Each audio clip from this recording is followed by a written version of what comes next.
ഒരു മനുഷ്യന് മറ്റു മനുഷ്യരുടെ ഹൃദയത്തിലുള്ള സ്ഥാനം മനസ്സിലാക്കിയപ്പോഴെന്ന് പറയും, അവർ മരണശയ്യയിൽ കിടക്കുമ്പം അവരെ കാണാൻ വരുന്ന അതിഥികളുടെ മാനസിക മനോഭാവങ്ങൾ കണ്ടാണ്. കഴിഞ്ഞ കുറച്ച് ദിവസമായിട്ട് സുനിൽ കുമാർ എന്ന് പറഞ്ഞൊരു പേഷ്യൻ്റ് ഇവിടെ അഡ്മിറ്റ് ഉണ്ടായിരുന്നു. വളരെ അബോധാവസ്ഥയിലാണ് എന്ന് വേണമെങ്കിൽ പറയാം. അവരെ കൂടെ നിൽക്കുന്നവരൊക്കെ കാണിക്കുന്ന സ്നേഹത്തിലൂടെ ആ മനുഷ്യന് എത്രമാത്രം സ്ഥാനം അവിടെ ഹൃദയങ്ങളിലുണ്ട് എന്നുള്ളത് മനസ്സിലാക്കി. അത്രയേറെ വിരുന്നുകാരായിരുന്നു രോഗാവസ്ഥയിൽ കിടക്കുന്ന ആ ചെറുപ്പക്കാരനെ കാണാൻ വന്നത്. അത്രയേറെ കുടുംബക്കാരും അയൽവാസികളും ജാതി മതഭേദമന്യേ.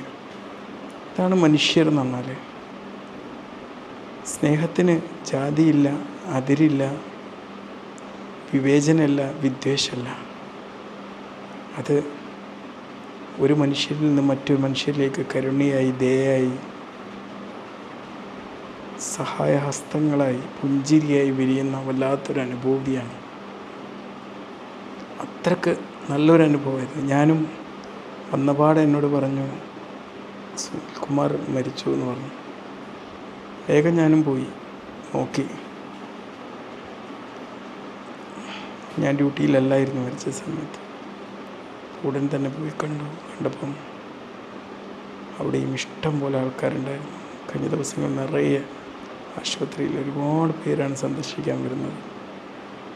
ഒരുപാട് പേര്.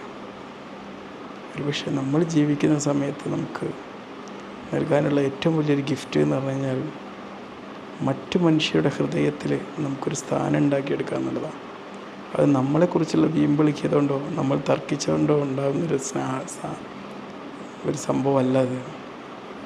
മറ്റു മനുഷ്യരോടുള്ള നമ്മുടെ ഇടപെടലുകൾ, അവർക്ക് നൽകുന്ന സ്നേഹ ആദരവുകൾ, അവർക്ക് നൽകുന്ന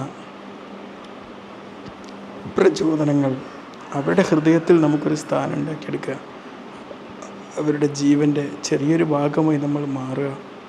അങ്ങനെയാണ് നമുക്കത് ഉണ്ടാക്കിയെടുക്കാൻ. ആ പ്രിയപ്പെട്ട കൂട്ടുകാരന്, സഹോദരന് അതിന് കഴിഞ്ഞു എന്നുള്ളതാണ്. നമുക്കും അതുപോലൊരു ദിവസമുണ്ട്. നമ്മയും കാണാൻ പലരും വരുന്നൊരു ദിവസം, നാം ഈ ഭൂമിയിൽ നിന്ന് അപ്രത്യക്ഷമാകുന്നൊരു ദിവസം. അതങ്ങ് ദൂരെയൊന്നല്ല, തൊട്ടടുത്തുണ്ട്. ആ നിമിഷത്തുനിന്ന് വരെ മറ്റുള്ളവരുടെ ഹൃദയത്തിൽ സ്ഥാനം പിടിക്കാൻ നമുക്ക് എന്തുണ്ട് അവർക്ക് നൽകാം എന്ന് മാത്രം നമ്മൾ ചിന്തിക്കാം. ആദരാജ്ഞലികൾ നേരുന്നു പ്രിയ സഹോദരൻ.